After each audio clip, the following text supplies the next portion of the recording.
Today we take a look at the Sandinista Republic of Nicaragua. It's the largest country in Central America. It's relatively small on the world stage with a population of just under 7 million people.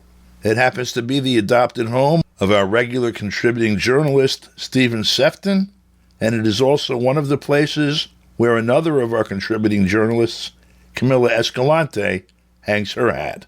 Stephen and Camila were both in Nicaragua this Thursday, and we spoke with them via Skype.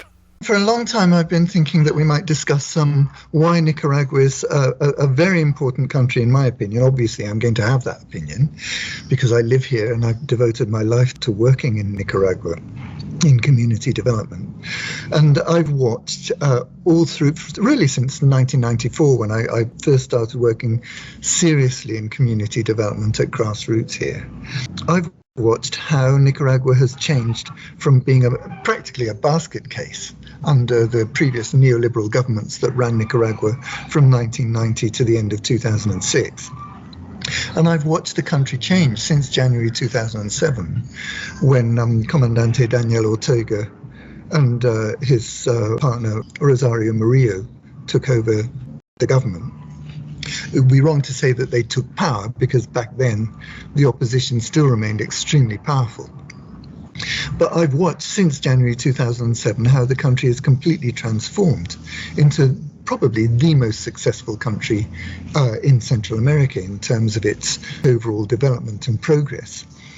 And there's one fundamental reason for that, and that is that Nicaragua completely rejected the neoliberal Washington consensus model that has been touted for so long and is still being touted by the World Bank and the International Monetary Fund. You know, and the usual recipe of opening up the economy as much as possible, cutting back public expenditure drastically, privatizing anything that was run by the state.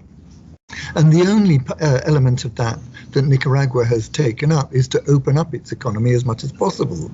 But with the difference that they are genuinely opening up their economy to diversify their international and trade relations with the whole world. And for example, they've just, over the last year or so, negotiated and completed and ratified a free trade agreement with China.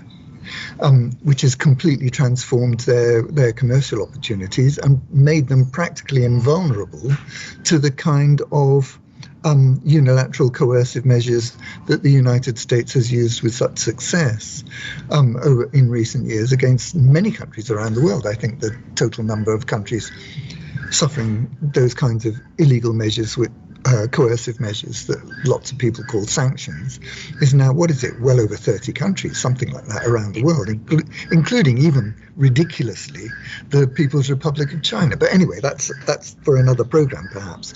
So what are the main elements of Nicaragua's unique model in resistance to this overwhelming pressure that the United States and its allies like to apply to developing countries, especially small developing countries like Nicaragua? And the main elements have been an insistence on food sovereignty and food security. Nicaragua has developed its agricultural and livestock production to the point where they're 90% self-sufficient in their food supply.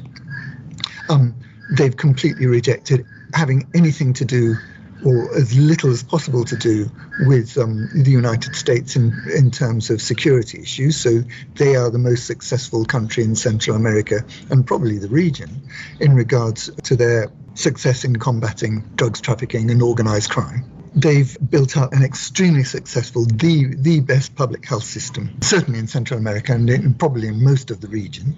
And I think we were looking at the figures, I think, before we started our conversation. I think they've got something like 75 major regional hospitals and local hospitals in the public sector, far more than, for example, Costa Rica.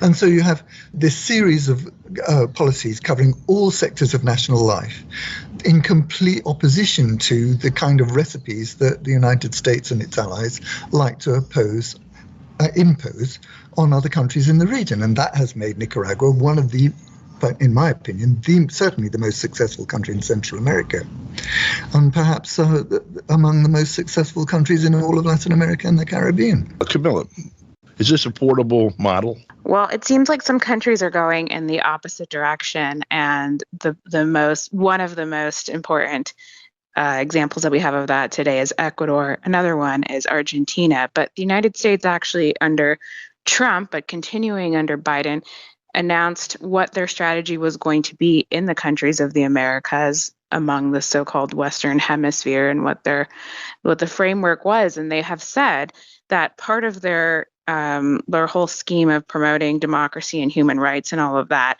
is that they're going into these countries to promote a market-friendly culture. And they've said things like they're going to increase the awareness of the downside of non-market-based financing. And they're trying to go into these different countries like Ecuador right now to build closer ties between the United States and the private sectors of Ecuador. And really what's going on is that they're privatizing the healthcare system and other things that were made to be more accessible, education, things that were improved drastically under the model that was implemented by Rafael Correa, the former president. And we're really going backwards in these countries in terms of access to these different services. And so they're quite literally doing the opposite of what Nicaragua is doing, whereas Nicaragua is trying to make life more equitable, give people more rights, higher quality of life, lower cost of living, and all of that. We're seeing the opposite in these countries that are now being taken over by the United States. And I think one of the fundamental things about Nicaragua is that, and whatever the international media may say in their false reporting about Nicaragua, the main characteristic that I've seen over the last 20 years is the way in which Nicaraguan society under the Sandinista government here has become much more democratic. And I think the democratization of Nicaraguan society has been absolutely key in enabling the Nicaraguan society, the Nicaraguan economy, to develop in such a positive way and create conditions which, as you say, are improving the lives of people here rather than the population finding themselves subject to the kind of economic repression. And in Argentina's case and in Ecuador's case, of course, the actual security forces repression, the resistance to those US-inspired policies are inspiring in those countries.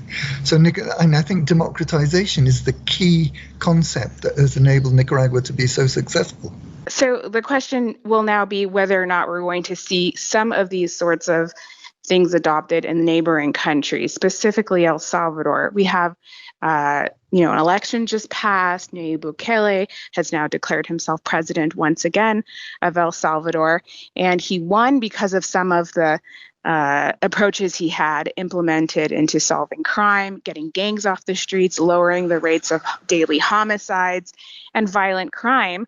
But we've yet to see the implementation of any sorts of policies that would bring about better healthcare, education, and basic rights to people, and the democratization you're talking about. So I think this will be the real question, is whether or not these popular leaders who have won overwhelmingly in the polls, including Xiomara Castro, including Gustavo Petro, whether they will be able to follow the same sort of model as Nicaragua and have success. Yeah, I mean, what we're seeing in El Salvador, presumably, is the stage being set for development, when people stop shooting each other in the streets and such. But what's going to come next, we still don't know. So thank you both for this. It's an interesting peek into what's going on to the south of the TV cameras here in the United States. And we'll speak with you guys again next week. Thank you both. Thank you, Don. Thank you, Don. For KPFK, I'm Don DeBar.